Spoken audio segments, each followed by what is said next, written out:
I have a riddle for you. What do Snowpiercer and Hunter x Hunter's succession arc share in common? Well, it turns out, surprisingly a lot. Both deal with the same thematic issues of class inequality and the moral thought experiment known as the Trolley Problem. You see, Parasite's wins at the Oscars refueled my interest in its director's other masterpiece of a film, Snowpiercer. As I was rewatching it and I reached the movie's big reveal, it reminded me of a similar scene in Hunter x Hunter. It was then that I had a major galaxy brain moment, so I want to share my theories and get them off my chest. Needless to say, there's going to be spoilers for both Snowpiercer and the latest arc in the manga. For starters, there are numerous parallels between Snowpiercer and Hunter x Hunter's current Succession War arc. I mean, both highlight a prominent class divide, caste system, and revolve around the idea of balance. However, for today, I'm sticking to one specific commonality, and that is that both stories present a form of the trolley problem. But before I get into the how, I should probably explain what the trolley problem is exactly. So first, a crash course in moral philosophy.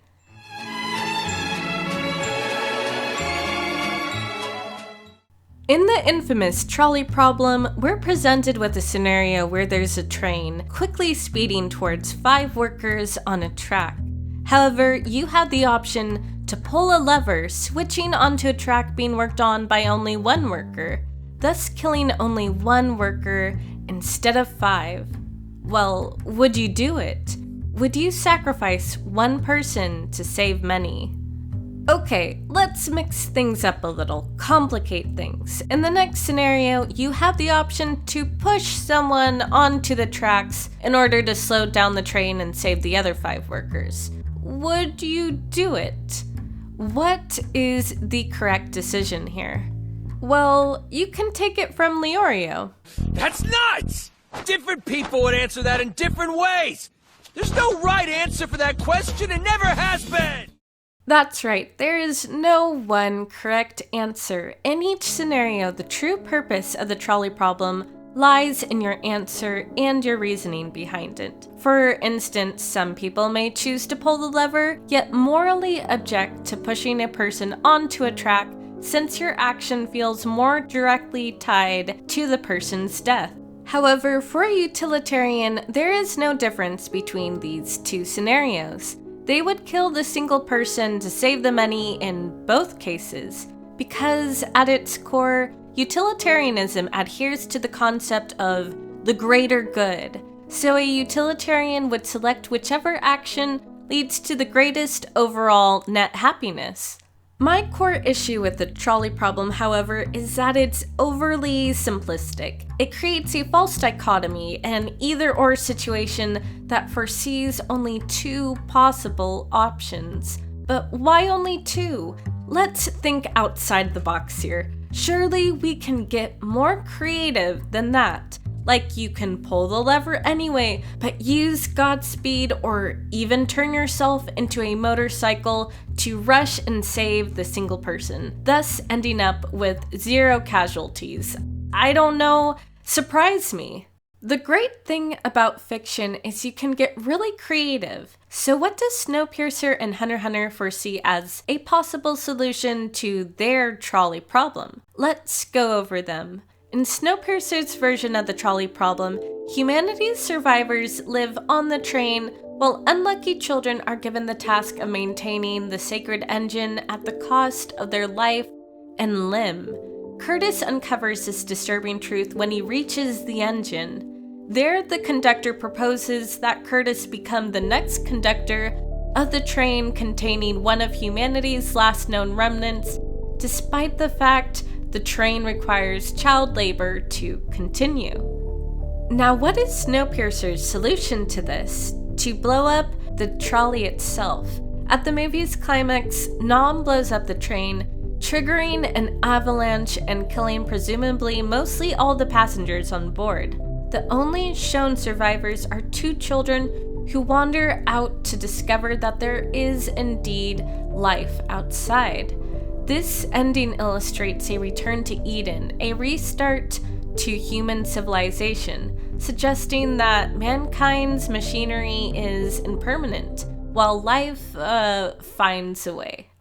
What then is Hunter x Hunter's solution to this problem within the succession arc? Since the story's arc has yet to be completed, we don't have a definitive answer. However, we can take a guess based on the current arc's direction and Hunter x Hunter's previous themes.